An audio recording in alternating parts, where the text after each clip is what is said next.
राहुल गांधी की भारत जोड़ो यात्रा का राजस्थान में 7वां दिन है, जहां बूंदी में हजारों लोगों ने राहुल गांधी का स्वागत किया।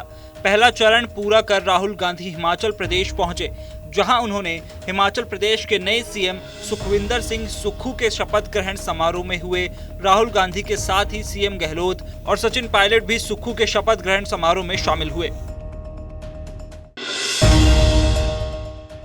हिमाचल प्रदेश के 15वें सीएम के लिए सुखविंदर सिंह सुक्खू ने आज सीएम पद की शपथ ली। सीएम पद के शपथ ग्रहण समारोह का आयोजन शिमला के रिज मैदान में किया गया है। शपथ ग्रहण समारोह में सीएम के साथ ही डिप्टी सीएम मुकेश अग्निहोत्री ने भी शपथ ली। सुक्खू के शपथ ग्रहण के समय एक ऐसा वक्त आया जब सामने खड़ी जनता में से लोगों ने पायलट जिंदाबाद के नारे लगाए।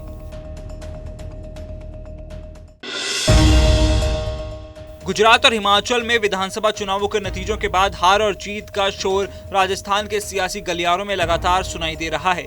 दो राज्यों में कांग्रेस की हार और जीत के बाद सूबे की सियासत का तराजू एक बार फिर हिलने लगा है।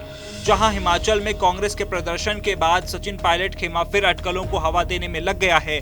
हालांकि राजस्थान कांग्रेस में छिड़ा घमासान भारत जोड़ो यात्रा के खत्म होने तक शांत रहने की संभावना है और कोई बदलाव की सुगबुगाहट नहीं दिखाई देती है। राजस्थान में चल रहा सियासी घमासान हर दिन नए रंग के साथ सामने आता है। राजस्थान में मुख्यमंत्री अशोक गहलोत ने पूर्व डिप्टी सीएम सचिन पायलट को लेकर एक बार फिर सुर बदले हैं। बीते महीने पायलट को गद्दार बताते हुए गहलोत ने अब कहा है कि समय कुछ भी कर देता है।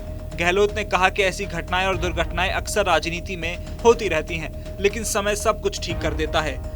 उन्होंने कहा कि हर एक कांग्रेसी को बीजेपी के साथ हमारी लड़ाई के बारे में सोचना चाहिए, जो देश में फासीवाद सरकार चला रही है।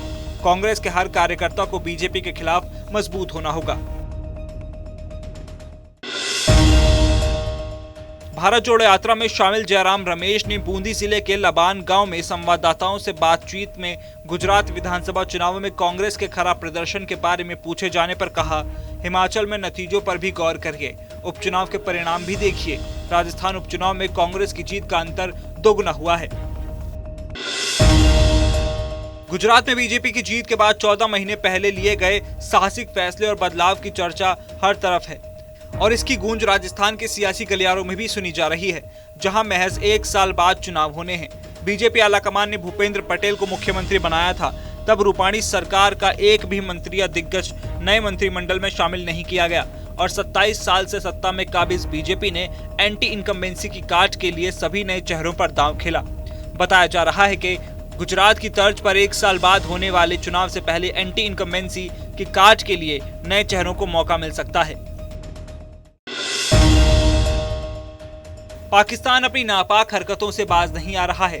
भारतीय सुरक्षा बलों ने जब हर जगह से पाक परस्त आतंकवाद को मुंहतोड़ जवाब दिया तो पाक सेना बौखला गई और सीमा पर फायरिंग करने लगी। राजस्थान में श्रीगंगानगर के अनूपगढ़ सेक्टर में भारत पाकिस्तान अंतर्राष्ट्रीय सीमा पर शुक्रवार देर शाम सीमा सुरक्षा बल और पाक रेंजर्स के बीच गोलीबारी हुई। भारतीय जाबाजों के साथ ऑस्ट्रेलियाई सेना ने संयुक्त युद्धाभ्यास में एक गांव को आतंकियों के हमले से मुक्त कराया।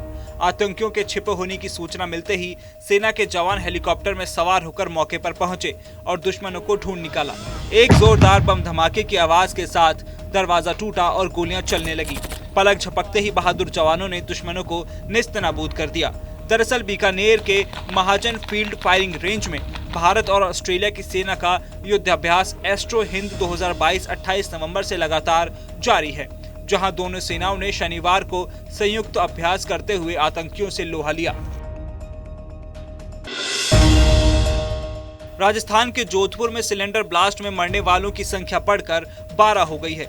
वहीं हादसे में झुलसे 42 लोगों का इलाज अब भी एमजी अस्पताल में बर्न वार्ड में किया जा रहा है। घायलों में कई बच्चे शामिल हैं। डॉक्टरों का एक दल घायलों की 24 घंटे देखभाल कर रहा है। ये घटना जिले के शेरगढ़ में भूंगरा गांव की है। वहीं हादसे के बाद गांव में सन्नाटा पसरा हुआ है।